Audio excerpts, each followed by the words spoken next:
Hello friends, welcome to our YouTube channel. अगर आपने अभी तक चैनल को सब्सक्राइब नहीं किया तो इसे सब्सक्राइब कर लें और अब बेल आइकन प्रेस कर दें ताकि आपको हमारी वीडियोस का अपडेट मिलती रहे। तो चलिए शुरू करते हैं इसी के साथ आज का अपना वीडियो। तो हमारा वीडियो है जीएस टेस्ट पेपर 114 और आज का हमारा पहला क्वेश्चन है, कंसिडर द फॉलोइंग स्टेटमेंट। पहला है, the first jute mill was started in Bombay in 1853 by Cowasji Nanabhoy. तो हमारे देश में पहला जूट मिल बॉम्बे में 1853 में कावसजी नानाहोय के द्वारा लगाया गया था। सेकंड है, the first textile mill started in Rishra in Bengal in 1855। यानी जो पहला कपड़े की मिल थी वो रिशरा बंगाल में 1855 में लगाया गया था। तो आपको बताना इनमें से कौन सा स्टेटमेंट सही है।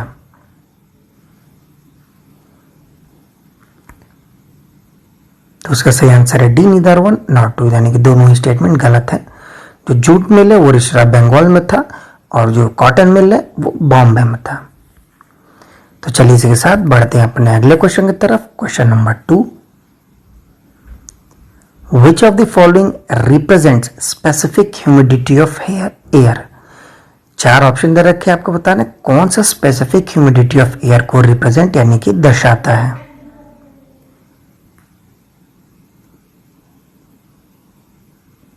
तो इसका सही आंसर है B, mass of water vapour in a unit mass of air including the water vapour. कहने का मतलब है कितना पानी एक यूनिट ऑफ एयर में मौजूद है और वेपर कितना मौजूद है, इससे हमें हमारे ह्यूमिडिटी ऑफ एयर की पता चलती है। मिक्सिंग रेशियो यानी कि मास of water in a unit of mass of a dry air. तो मिक्सिंग में होता है कि कितना पानी कितने ड्राई एयर में मौजूद है। तो कुछ अलग अलग ह्यूमिडिटीज हैं, ये आप जरूर पढ़ लीजिएगा क्योंकि काफ़ी इंपॉर्टेंट है। जैसे रिलेटिव ह्यूमिडिटी इंपॉर्टेंट है। रिलेटिव ह्यूमिडिटी से हमें पता चलता है कि बारिश कब होने वाली है। जब रिलेटिव ह्यूमिडिटी 100% हो जाता है तो इसका मतलब बारिश जल्दी ही होने वाली है। एब्सोल्यूट ह्यूमिडिटी बताता है कि actual amount of water vapour in the air कितना है, यानी एक यूनिट अगर हम एयर लेते हैं तो उसमें कितना एग्जैक्टली प्रेजेंट है वाटर वेपर, वो हमें एब्सोल्यूट ह्यूमिडिटी बताता है। और जैसा कि स्पेसिफिक हमने अभी देख लिया कि वाटर वेपर यूनिट मास में कितना मौजूद है वाटर वेपर के साथ, तो उसको बोलते हैं स्पेसिफिक ह्यूमिडिटी ऑफ एयर। तो चलिए इसी के साथ बढ़ते हैं अपने अगले क्वेश्चन की तरफ। Question number 3, Mahatma Gandhi spent his early years in South Africa. His experience and activities there shaped his worldview as well as leadership style. In this context, consider the following statement. तो महात्मा गांधी जैसा सबको पता है कि उन्होंने अपनी अर्ली जो शुरुआती जीवन थी वो साउथ अफ्रीका में उन्होंने बिताया और काफ़ी कुछ वहाँ से एक्सपीरियंस और एक्टिविटी उन्होंने गेन की, जिसकी वजह से उनको एक वर्ल्ड व्यू मिल गया, यानी कि वैश्विक स्तर पे लोग उनको जानने लगे। तो उसी संदर्भ में 2 स्टेटमेंट है, आपको बताना कौन सा सही है। पहला है, he return to India with his family in 1901 and even open a law office in Bombay. However he had to return to South Africa on the request of the Indian Committee in 1902. कहने का मतलब 1901 में वो अपने परिवार के साथ हिंदुस्तान आए और उन्होंने बॉम्बे में एक लॉ ऑफिस भी खोला। बट साउथ अफ्रीका में जो इंडियन कम्युनिटी रह रही थी उनके बुलाने पे इनको 1902 में वापस से जाना पड़ा। सेकेंड है, with the outbreak of the Boer war in 1899 Gandhi ji enlisted himself and also organized the Indian Ambulance Corps for the British. तो जब बोयर वॉर हुआ था 1899 में, तो गांधी जी ने अपने आप को एनलिस्ट किया था उस वॉर में कि हाँ मैं भी शामिल हूँ, एंड उन्होंने एक इंडियन एम्बुलेंस कॉर्प्स भी ऑर्गेनाइज की थी फॉर द ब्रिटिशर्स। तो आपको बताना इनमें से कौन सा स्टेटमेंट सही है।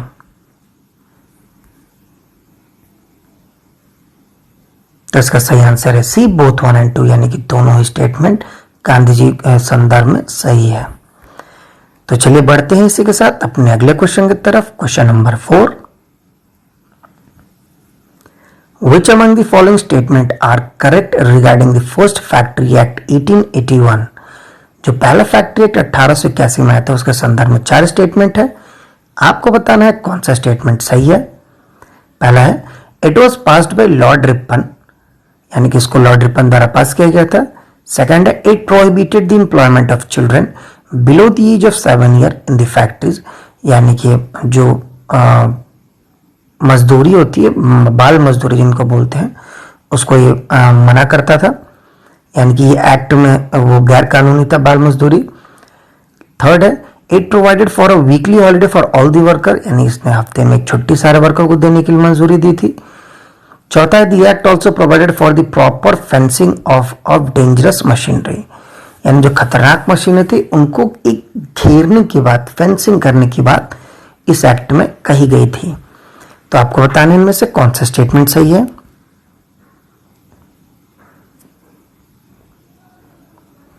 तो इसका सही आंसर है डी 1, 2 एंड 4। थर्ड वाला गलत है, ये 1881 में नहीं बल्कि 1891 में जो फैक्ट्री एक्ट आया था उसमें वीकली हॉलीडे की बात कही गई थी। तो चलिए इसी के साथ बढ़ते हैं अपने अगले क्वेश्चन की तरफ। Question number 5, which of the following statement is और are correct about Kigali agreement. Kigali agreement के संदर्भ में 4 स्टेटमेंट है, आपको बताना है कौन सा सही है। पहला, it aims to phase down the use of hydrofluorocarbon, it is the first legally binding climate treaty of 21st century, यानी कि जैसे पहला वाला कह रहा था कि क्या उसका मुख्य उद्देश्य है कि किगाली एग्रीमेंट का जो HFCs है उनको खत्म करना, और सेकंड स्टेटमेंट था कि जो पहला लीगली बाइंडिंग यानी कि कानूनी द्वारा एक बाध्य 21st सेंचुरी में ट्रीटी बना था किसी इन्वायरमेंट को लेके। थर्ड है it was held at 27th meeting of parties of the Montreal protocol, यानी कि पहली बार इसको 27वां जो मीटिंग हुआ था मॉन्ट्रियल प्रोटोकॉल की मेंबर्स की, उसमें यह वाला एग्रीमेंट किया गया था। लास्ट है under the agreement the developed countries will start reducing the use of HFCs first, यानी कि इस एग्रीमेंट के मुताबिक जो डेवलप्ड कंट्रीज यानी जो विकसित देश हैं उनको सबसे पहले HFCs को कम करने की मतलब एक क्या बोलते हैं ऑर्डर दिया गया था। तो आपको बताना इनमें से कौन सा स्टेटमेंट किगाली एग्रीमेंट के कंटेक्स्ट में यानी कि संदर्भ में सही है।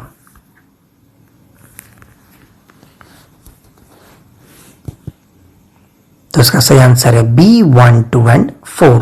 थर्ड वाला गलत है, वो 27वां मीटिंग नहीं बल्कि 28वां मीटिंग था। तो चलिए बढ़ते हैं इसी के साथ अपने अगले क्वेश्चन की तरफ। Question number 6, where was the African lion military exercise scheduled to take place in March April 2020।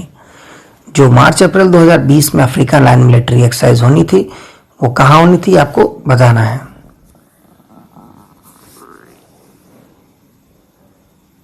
तो इसका सही आंसर है D all of the above, यानी कि मोरक्को, ट्यूनीशिया और सेनेगल तीनों जगह ये मिलिट्री एक्सरसाइज होनी थी। तो चलिए बढ़ते हैं इसी के साथ अगले क्वेश्चन की तरफ। Question number 7, cow protection movement in modern India started soon after 1857. Its earlier roots are traced to the Sikh activism in 1860 in Punjab. जो काउ प्रोटेक्शन मूवमेंट था मॉडर्न इंडिया में 1857 के बाद ही शुरू हो गया था, और इसके जो शुरुआती अगर देखें तो सिख एक्टिविज्म जो 1860 था वो पंजाब में माना जाता है। However, by the 1880s the movement became popular and spread all over the India। और जैसा कि हम पता है कि 1880 आते आते ये मूवमेंट काफी प्रचलित हो गया और पूरे देश में फैल गया। The most prominent leader of the cow protection movement in late 19th century was। तो ये काउ प्रोटेक्शन मूवमेंट चला था तो इसके प्रोमिनेंट लीडर हैं जो प्रचलित जो हम उस समय के नेता थे वो कौन थे आपको बताना है।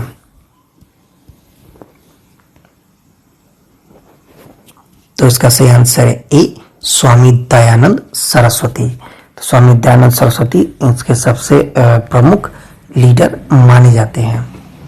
ये जो क्वेश्चन है ये इसलिए आपको दिया गया है क्योंकि जैसा आप सबको पता होगा कि इस समय काफी काउ प्रोटेक्शन को लेके यानी गौ रक्षा को लेके काफी बहस चल रही है। कल हर किसी का अपना अपना मत है, तो उसलिए हमें जो करंट में चलता है उसमें थोड़ा हमें हिस्ट्री में अपने इतिहास में भी झांकने की जरूरत पड़ती है, क्योंकि अक्सर यूपीएससी ज्यादातर सवाल वहीं से उठा लेता है। तो चलिए इसी के साथ बढ़ते हैं अपने अगले क्वेश्चन की तरफ। Question number 8, consider the following statement about urban area. Urban area के संदर्भ में 3 स्टेटमेंट है, आपको बताना है कौन सा सही है। पहला है, water vapour may condensed on to pollutants even when the relative humidity is as low as 70%। तो जो वाटर वेपर होता है वो कंडेंस हो जाता है पॉल्यूटेंट्स के ऊपर जब रिलेटिव ह्यूमिडिटी लगभग 70% होती है। कंडेंस इन द सेंस कि जो हमारे बादल बनते हैं, तो जो डस्ट पार्टिकल होता है उनके चारों तरफ एक वाटर वेपर चिपक जाता है।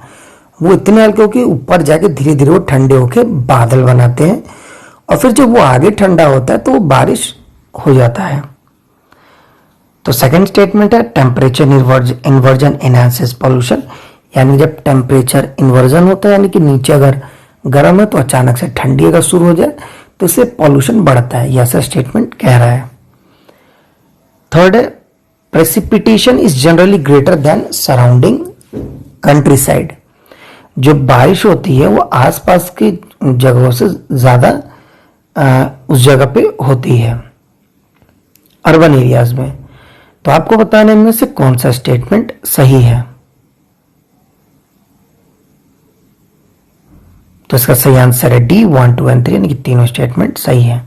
तो ध्यान दीजिएगा कि अर्बन एरिया का सवाल था, आप इसको इन जनरल में लेके आंसर करने की कोशिश नहीं कीजिएगा, क्योंकि ये इन जनरल नहीं है, ये अर्बन एरिया के लिए स्पेसिफिकली क्वेश्चन में कह रहा है। तो चलिए इसी के साथ बढ़ते हैं अपने अगले क्वेश्चन की तरफ। Question number 9, Maharaja Sayajirao Gaekwad, the Maharaja of Baroda princely state in the latter half of 19th century was known as wise and patriotic Maharaja. Of many of his activities consider the following statement. तो जो महाराजा सवाई राजा गायकवाड़ थे, इनको 19वीं शताब्दी के जो बाद का जो हिस्सा था उसमें इनको वाइज और पैट्रियोटिक महाराजा माना जाता था, यानी कि दयालु और देशभक्त। तो उस संदर्भ में उनकी कुछ एक्टिविटीज थी जिनकी वजह से जाना जाता था। तो उस संदर्भ में 2 स्टेटमेंट है, आपको बताना है कौन सा सही है। His educational and social reforms included a ban on child marriage, legislation of divorce, removal of untouchability, spread of education and development of Sanskrit. तो जो इनका एजुकेशनल और सोशल रिफॉर्म था उसमें सारी बातें आती थी, इस वजह से इनको वाइज एंड पेट्रियोटिक कहा जाता था। सेकंड है, the person he patronized later came to play a role in Indian politics. The list includes B.R. Ambedkar, Shri Aurobindo और दादा भाई नारोजी। तो जो महाराजा थे तो इन्होंने जिन जिन व्यक्तियों को मतलब आगे बढ़ाया था, तो उनके वो लोग जिनको उन्होंने आगे बढ़ाया था उन्होंने काफी हिंदुस्तान के एक पॉलिटिक्स में काफी चर्चित चेहरे रहे, जैसे अंबेडकर, अरबिंदो घोष और दादा भाई नारोजी। तो आपको बताना है इनमें से कौन सा स्टेटमेंट महाराजा सयाजी राव गायकवाड़ के संदर्भ में सही है।